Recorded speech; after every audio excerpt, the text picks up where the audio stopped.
Hello and good evening. I'm Melisa Idris. Welcome to Consider This. This is the show where we want you to consider and then reconsider what you know of the news of the day. Major amendments to the Communications and Multimedia Act 1998 have been proposed to address a myriad of online safety issues, including hate speech, scams and unsolicited messages. Now, it also includes new explanations to refine and clarify the contentious Section 233, which has long been used against political dissidents by those in power. So what is it that we need to understand or know about these proposed amendments? Let's speak to Karen Lai, who's the Program Director at the Women's Centre for Change, Penang. Karen, thank you for being on the show with me today. Can I get your thoughts, just to set the scene for us, from a child's rights perspective? How do you view the proposed amendments to the CMA? Thank you, Melissa. So WCC, my organization, is part of a coalition of 12 child rights and women's rights civil society organizations. And while we appreciate the government's intention to protect children, we're deeply concerned about the amendments as they stand. We are of the view that the amendments are highly problematic, and unfortunately, we are unable to support them as they stand. Now, I'd like to highlight two preliminary issues. The first and most glaring one is just the sheer lack of consultation with children and key stakeholders. Now, children in Malaysia are high-frequency internet users. Data from UNICEF shows that 94% of our 12 to 17-year-old kids are using the internet. And so if we recognize respect for the views of the child as a core principle of the Convention on Child Rights, the CRC, we have to acknowledge that children have the right to freedom of expression and to participate, and they haven't been consulted altogether, nor have the child rights groups. So for starters, we would question the adequacy of this legislative process, which we believe has clearly led to the lack of a child rights perspective in these proposed amendments. The other thing that glares at you straight up is that children are not exempted for liability under offences under the CMA, or the Communications and Multimedia Act. Now, why is this a problem, right? When you open the provisions for a child to be criminalized, you fail to recognize that a child's mental development process and comprehension are quite different from that of an adult's. They may not appreciate the consequences of their actions, and so on and so forth. And the law would also fail to take into account the potential harm that criminalizing children may cause. So let me give you a more concrete example. If you look at the famous Section 233, as you've mentioned, under the CMA, which is for improper use of network facilities, what the government plans to do now is to increase the penalty. Okay, so the proposed new penalty is really high. It is a maximum of 500,000 from the earlier 50,000, I believe. This is when it comes to offenses involving children, right? Or when there are child victims. So maximum 500,000 fine and a maximum penalty of 5 years or both, and a further fine of 5,000 ringgit for every day that the offense continues, or part of a day. Now that is massive. And our concern is this provision cuts both ways. While we understand that it's designed to, deter adults from perpetrating this against children, consider this reality. The National Health and Morbidity Survey in 2022 showed that 1 in 5 school-going adolescents in Malaysia were involved in some form of cyberbullying perpetration. In other words, many of the cyberbullying perpetrators out there are children themselves, children that may not understand, the consequences of the behavior, or lack the maturity to make wiser choices. So what this means equally is that thousands of children are liable for criminalization under this section, are liable to this massive fine, and especially between those who are 12 to 17, because the law exempts those below 10. And between 10 to 12, there is some exemption if you don't appreciate the consequences of your actions. But those between 12 to 17 in particular, and if they're above 14, they may also be liable to prison sentences. Now, what happens if we criminalize children or send them to prison? Obviously, this leads to long-term negative impacts, right? And studies have shown that this tends to perpetuate cycles of criminal behavior, which is definitely not a desirable outcome. So on the whole, these amendments are highly punitive in nature, and this is problematic because from a child rights perspective, there are no provisions for restorative justice or alternatives to criminal prosecution, such as diversion, for instance, community service diversion, and so forth, which is actually the preferred approach for offences involving children. So when you look at the amendments that are being proposed, Karen, how much of it addresses the growing problem of child sexual abuse material? Well, it's our belief that the amendments do not adequately address the problem. I'd like to highlight at least two key points on this. First of all, there is no direct tackling of CSAM or child sexual abuse material in the proposed amendments. Child sexual abuse material is actually already an offense under the Sexual Offences Against Children Act, Section 5. However, there are no cross-references to the SOACA, the Sexual Offences Against Children Act, no cross-reference directly to child sexual abuse material in this sense. And there is no clear requirement for any of the industry players to filter or actively filter or block or report CSAM. Instead, what the government is proposing is the same obligations to address obscene material, which again is vaguely defined, right? So it's a critical missed opportunity to address child sexual abuse material in the amendments. And we feel that while the government is tightening its grip, it's really missing the mark when it comes to protecting children. Right. The next point, and I think is a very important one, is Section 233 is too vague and too broad, and it overlaps with sexual offences against children. It talks about content that is obscene, indecent, false, menacing, but these are just highly subjective, and there are no clear definitions.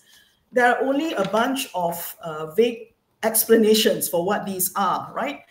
And especially when you think about the other amendments in sections 252 and 252B, which grant the prosecution and the police expanded powers to intercept data without requiring a warrant and so on.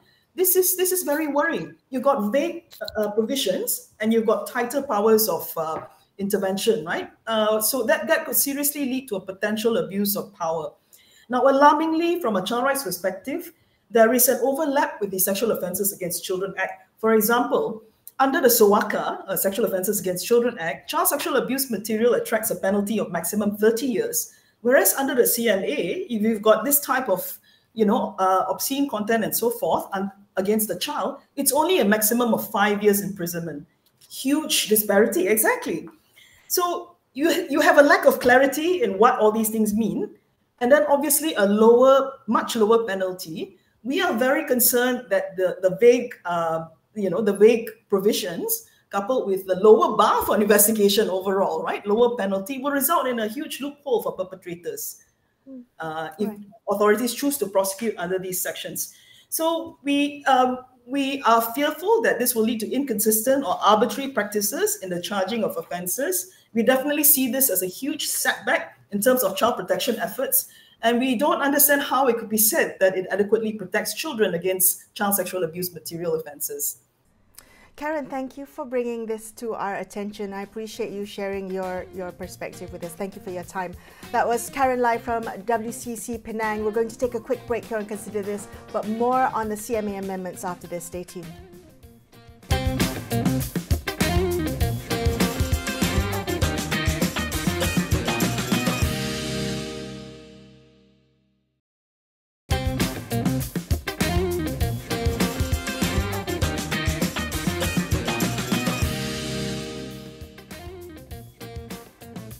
Hi, welcome back to Consider This. I'm Melisa Idris. Let's continue our discussion about the proposed amendments to the Communications and Multimedia Act 1998. Joining us now is Foong Cheng Leong, who is Deputy Chair of the Bar Council Committee on Intellectual Property. Foong, thank you so much for joining me on the show. Can we start very broadly with your main concerns about the amendments to the CMA? Hi. Yes, I think one of the sections that is not being touched quite thoroughly is this new section. It is called Section 233A. Essentially, it's a very, very short provision. It says that the sending of unsolicited commercial electronic message will be an offense under the law. So I will read out the section to you. It's very, very short. It says, no person shall send or cause to be sent or authorize the sending of any unsolicited commercial electronic messages in contravention of any provision of this Act or any regulation under this Act. This creates something very new. In the past, we have looked at Section 233 which talks about, which a lot of people will charge. A lot of people who are talking about the three matters, the three R's: race, religion, royalty. But this is different. This is now where we are bringing business into this arena of Communication and Multimedia Act messages. Yeah, this it will create a ripple effect on businesses who rely on online marketing to do businesses. Yeah. The term commercial message, one thing about this provision is it is so new. Of course, the parliamentarian, the drafter who made this would have said that this is basically enabling section. Yeah, it is basically we write this here, we will give you all the provisions later. Okay, but the problem here with the Act itself is it does not define what is commercial messages. Yeah, what is sending a message by a commercial entity sufficient to be a commercial message? Is a message by a non-commercial entity can never be considered as a commercial message. For example, let's say your management committee, your condominium management committee, when they send you messages, they start sending you commercial messages, start sending you spam, would they be caught under the provision of unsolicited commercial traffic messages? So do we need to look at the contents, or the alternative, do we know the contents to know and define it, or do we define the parameters? For example, to say that the contents must be to promote a business. Yeah. And then the next thing is the issue of what is unsolicited.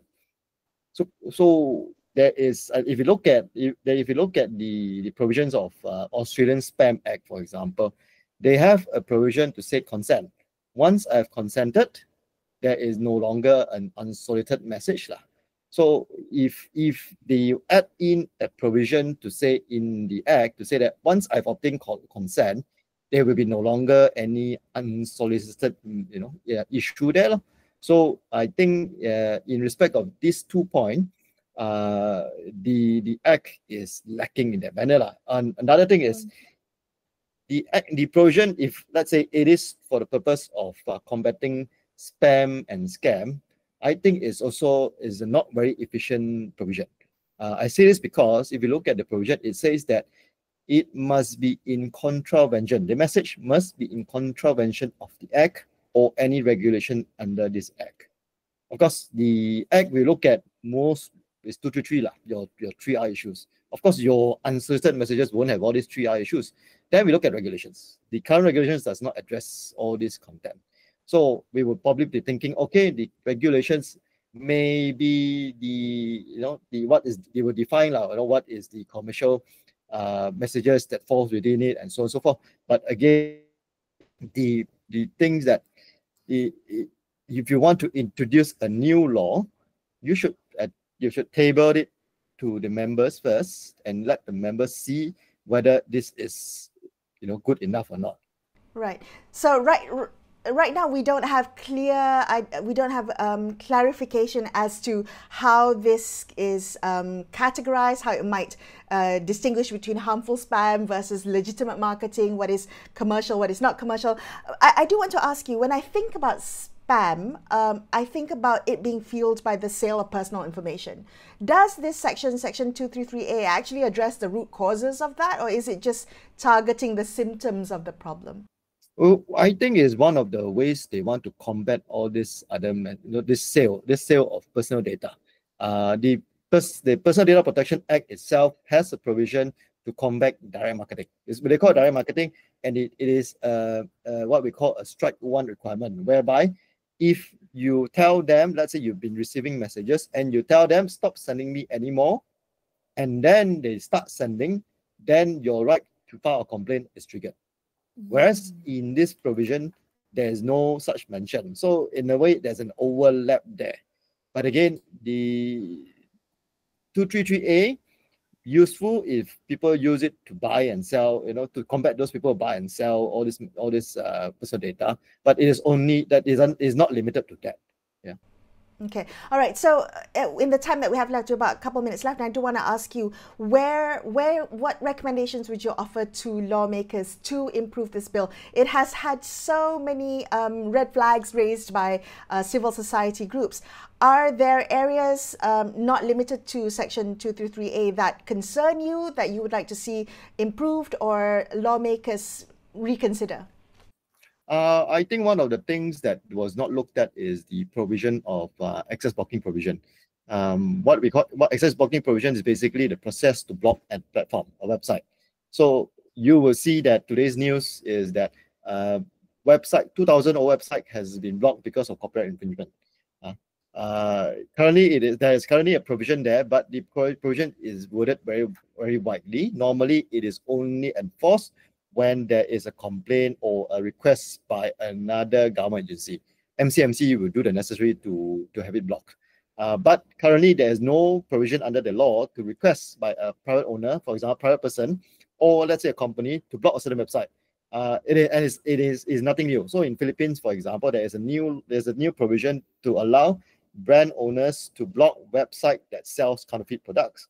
So what they do is they lodge a complaint with their IP office there, and then they will do necessary to block the website. So if we have something like similar to that in Malaysia, that'll be very good. But if you look back, another thing, the exact example we look at is the Anti-Fake News provision, which the Anti-Fake News Act last time, 2018, which was introduced, but later repealed. There is also a provision to block websites. So if we have similar provisions in the CMA to introduce private right to block websites and also the procedure to unblock it.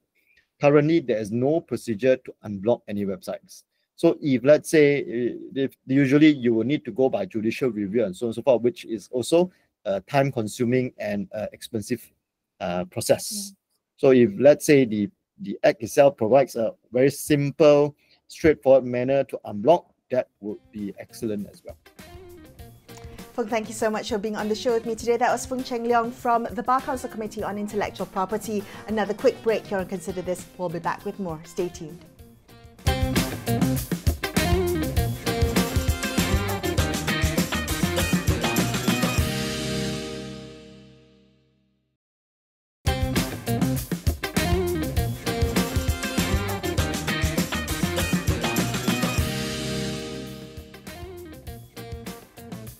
Hi, welcome back to Consider This. I'm Melisa Idris. Let's continue our discussion about the amendments to the Communications and Multimedia Act 1998. We speak now to Wathshlah Naidu, the Executive Director of the Centre for Independent Journalism.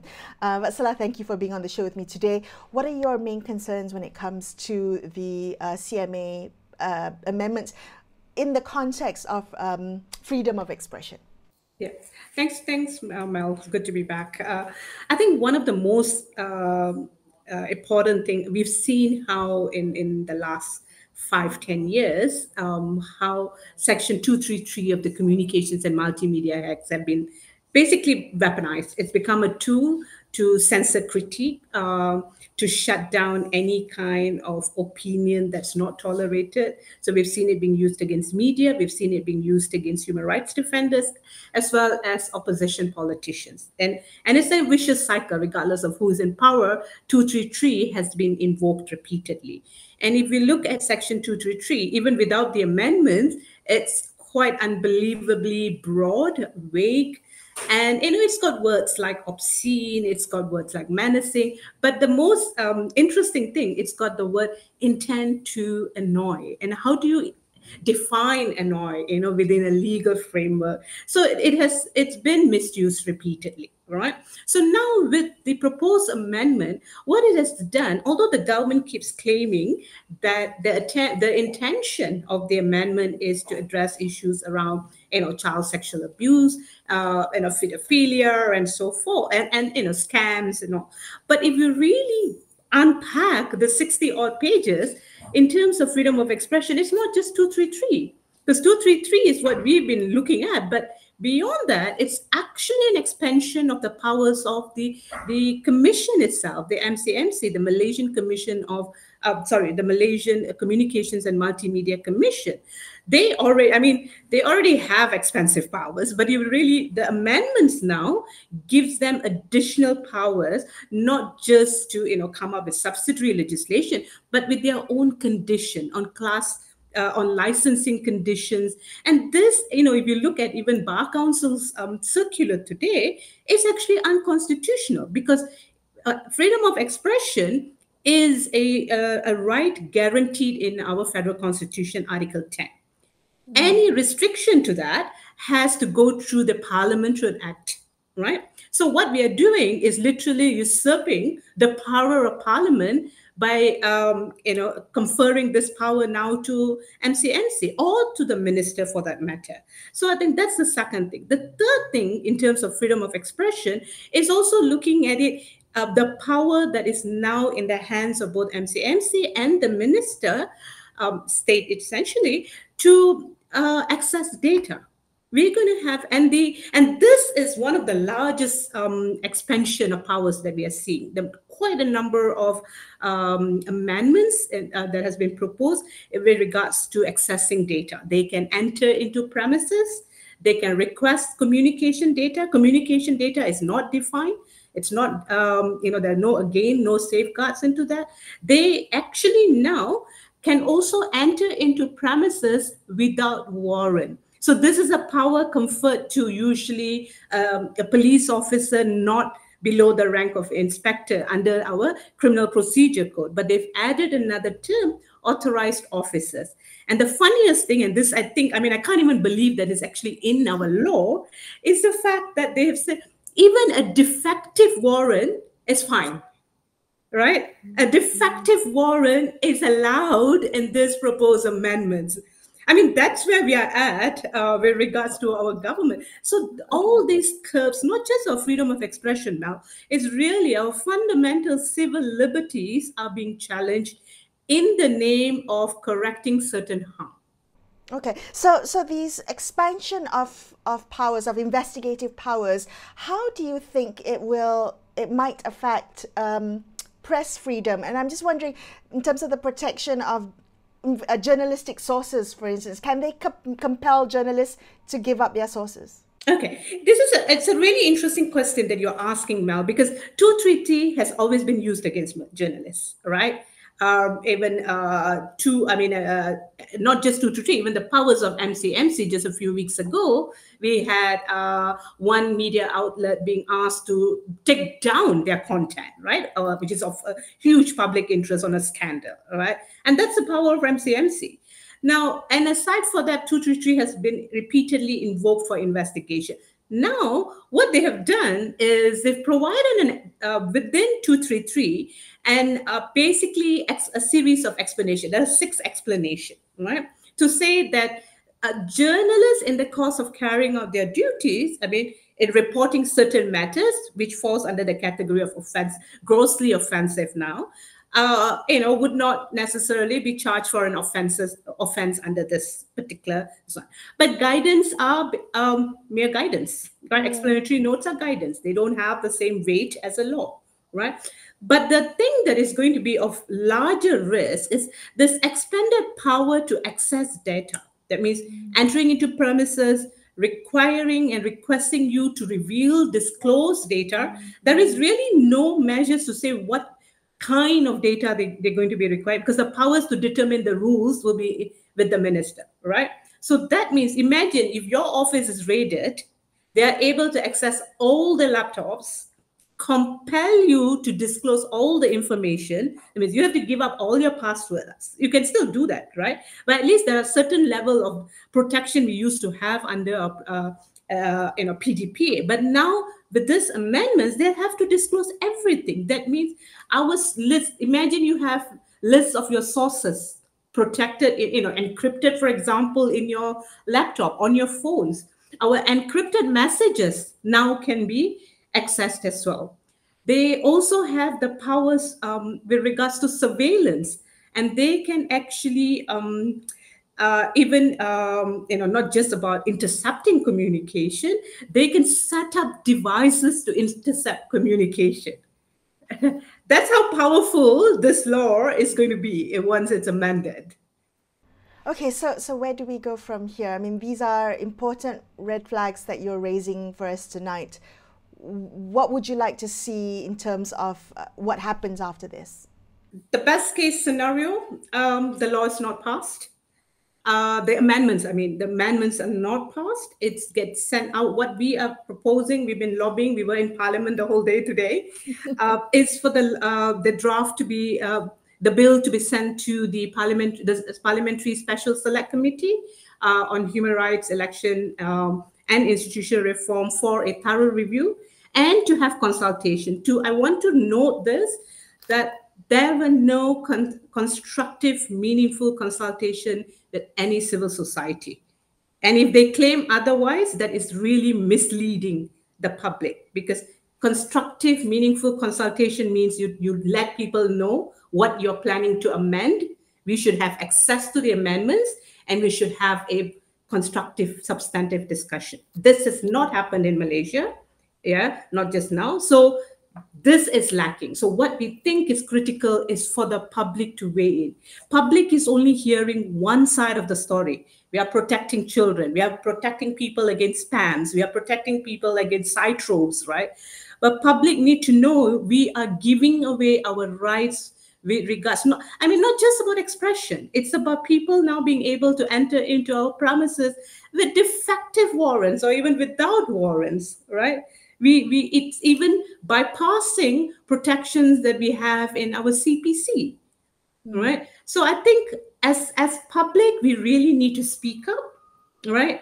Worst case scenario, in the next, the bills passed, then it's a matter of us continuing to monitor how the law is being used, and really, I think the power is back in our hand.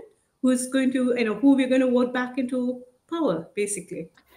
Wathshlah, thank you so much for being on the show with me today and sharing those important insights. I appreciate your time. Wathshlah Naidu from the Centre for Independent Journalism, wrapping up this episode of Consider This. I'm Melisa Idris, signing off for the evening. Thank you so much for watching.